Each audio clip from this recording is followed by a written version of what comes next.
ሰው በዚህ ዓለም ላይ ሲኖር ከራሱ በላይ የሚወደው ገንዘብን ነው። ዓለም የሚተላለቀው በገንዘብ ነው። ምድር የምትናወጠው በገንዘብ ነው። ገንዘብ የኃጢአት ስር ነው። የእግዚአብሔር ልጆች ገንዘብ እኛን ከገዛን መቼም የእግዚአብሔርን መንግስት አንወርስም። ገንዘቡን ከተቆጣጠርነው ግን በገንዘባችን ሁሉ መንግስተ እግዚአብሔርን መውረስ የምንችልበት ምግባር ትሩፋት እንሰራበታለን።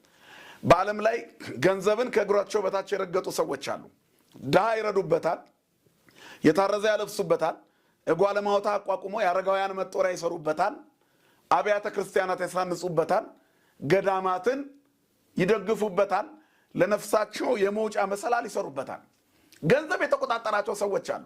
ደም የሚያፈሱ የገዛ ዘመዶቻቸውን ገፍትረው የሚኖሩ ከአጋንንት በተቀበሉት ገንዘብ ቤተሰቦቻቸውን እንዳይረዱ እንኳን ሰይጣን የሚከለክላቸው ሰዎች አሉ።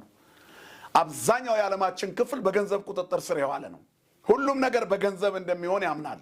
ስለዚህ ከዚህ ጋር የተያያዘ ሰው ከራሱ በላይ አድርጎ የሚወደው ገንዘብን ነው።